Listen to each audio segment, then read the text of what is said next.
So guys, may balita tayo ngayon. Itong si Marcoleta, kinasuhan na po ng plunder. At kasama po dito mga sangkay, itong sila Mike Defensor. Ito po yung balita, no? Anyway, dito tayo ngayon mga sangkay sa sa lugar na to, no? Nagpapahinga. Pero siyempre, update ko po kayo sa nangyayari. Mga sangkay, ayon po kasi sa report, mula po sa News 5, guys, ayan po. Non-bailable plunder case versus Senator Marcoleta na isampa na ng Office of the Ombudsman sa Sandigan Bayan. Ano to mga sangkay, non-bailable. Kasong plunder. At may reklamo nga po dyan mga sangkay sila, sila, ang tawag dito, sila Marcoleta. Ang tanong nila dyan, paano daw naging plunder? Yung isang pera na hindi galing po sa kaban ng bayan, hindi galing sa gobyerno. Actually, kahit ako mga sangkay, nakatanong din ako nung una, paano naging plunder yun? Hindi naman sa galing sa government ang pera na dahilan kung bakit kinasuhan si Marcoleta. Kasi ang nangyari dyan, I think pero 70 million, kasi sabi nila 70 million daw na pera, donation po yun, mula sa mga tropa ni Marcoleta.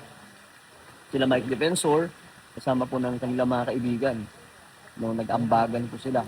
Ang problema lang kasi dito kay Marcoleta, hindi po dineclare, no? Hindi po dineklara itong pera na to, na donasyon, mga sangkay, nung kampanya. So, nung 2025 campaign po kasi ito. So, hindi po na-deklara. Bawal po yun, mga sangkay. Kailangan po talaga i-declare kung magkano. So, doon siya nakitaan ng butas. Kundi may mali din po talaga si Marcoleta. Hindi po natin sinasabi na walang mali. May mali po siya.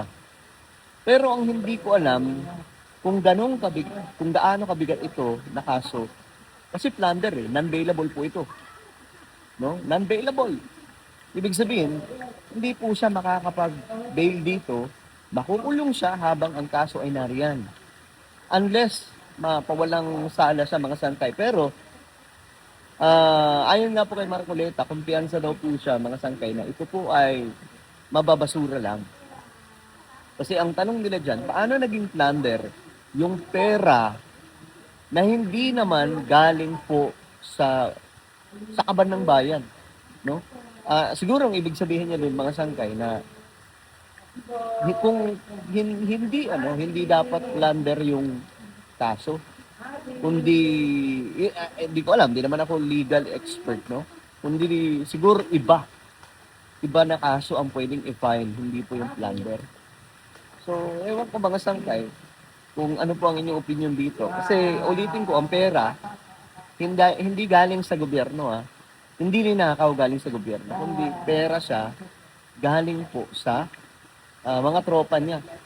Ang problema lang kasi hindi po na-deklara. Ewan ko, pagkamalas-malasan din siguro ni Marcoleta, no? Pagkaano din siguro, ginulangan niya yung batas natin, mga sangkay, na hindi po niya idineklara. Akala niya siguro hindi na masisilip. Lalong-lalo na, panalo po siya. Siyempre, alam naman po natin sa Pilipinas, guys, ultimo maliit na butas, pwedeng gamitin yan sa'yo na pambato. Kaya dapat, hanggat maaari, malinis na lang yung gawin para wala na masilip. So yun ang naging problema. Ayon po dito, mga sangkay, naisampa na ng Office of the Ombudsman sa Sandigan Bayan ang non-bailable na kasong plunder laban kay Senator Rodante Marcoleta ngayong Biyernes, July 3. Kaugnay ito ng 75 million campaign donation na natanggap umano ng senador pero hindi dineklara noong 2025 elections. Yan yung sinasabi ko mga sangkay, hindi po kasi dineklara. So sayang, no? Kung dineklara niya sana, di wala sanang pambato sa kanya.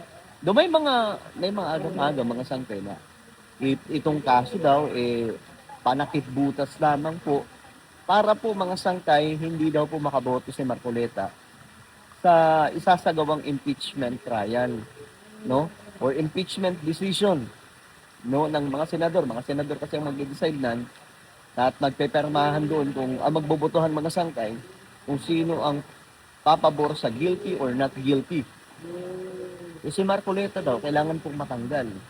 Yun yung paliwanag nila, mga sangkay. Pero hindi ko alam kung papasok yan kumbaga, sa ideya ninyo. or sa pag-a-analyze nyo sa mga nangyayari. Kasama rin sa sinampahan daw ng kasong plunder ang mga donor ni Marcoleta. Ito yung mga donor galing sa kanila yung pera, hindi galing sa government, okay? Marcoleta na sina Mike Defensor, Joseph Espiritu, Aristotol, Veray. So tatlo mga sangkay.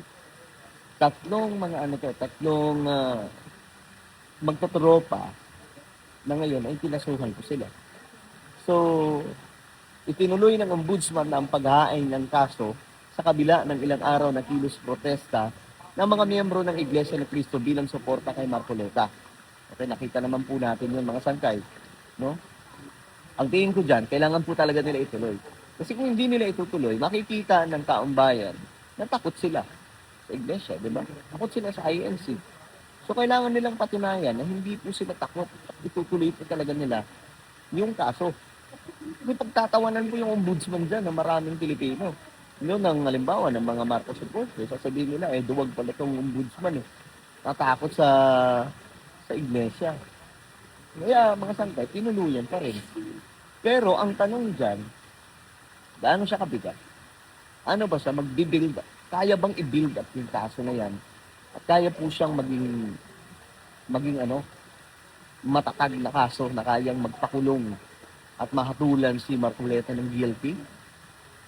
Or isa lamang itong bahagi ng propaganda para po mapigilan si Marcoleta? Tungkol po sa sinasabi nila na pagsisiwalat sa flood control corruption. Ako mga sangkay, kung akong tatanungin, dapat talaga yung kung merong dapat unahin, yung mga korap na opisyal. Unahin yung mga kongresista. Numero uno yan, mga sangkay. Kasi yung talaga, pera ng taong bayan yung kinuha doon. Hindi pera ng tropa. Pera ng taong bayan. Biruin nyo para sa project, ginawang pambili ng kanilang mga karangyaan sa buhay, di ba? Pera ng taong bayan yun. Dapat, ang dami mo po mga kongresista na kasali dyan. Pambihira, mga sangkay. Di ba, nilabas na nga po yung pangalan niya noong 2020. Nito lang, 2025. Diba, bago mag-December, lumabas pa yung mga pangalan nun na mga kongresista. Pero ngayon, mga sangkay, di ba? Wala po. Wala pong nangyari. Ewan ko mga sangkay kung ano ang kanilang gagawin dyan. Paano nila susolusyonan yan? No, yung ganyang klaseng gagawin nila na inuuna pa nila mga sangkay yung yung mga kalaban, sisingilin po sila ng taong bayan dyan. No? Pero I'm not saying na hindi po, na wala pong mali si Marcoleta. Mayroon po talagang mali. So, na-explain naman po natin yan. Pero kung mayroong uunahin po dapat yan, yung mga kurap, ako gigil ako sa mga kurap na yan. Anak ng toko ay mga yan. Alam niyo, pasalamat nga sila, hindi po ako nagmumura eh. Kasi kung nagmumura ako, siguro araw-araw mga sangkay, sasakit yung tainga nila. Kasi nga po, ang tindi ng ginawa nila. Ninakawan po nila yung pera na mula po sa gobyerno at mula po yan sa tax ng taong bayan para lamang po. Imbes na ipagawa po ng project, binulsa. Di ba mga sangkay? Nakaka-disappoint. So sana, yung ombudsman, unahin po mga kongresista, hindi lang mga senador, hindi lang si Romualdez, lahat na po ng mga involved dyan. Napakaraming involved. Right, so ano po inyong opinion? Comment down below. Huwag niyo po kayo limutan i-subscribe yung ating YouTube channel. Mag-ingat mong lahat. God bless everyone.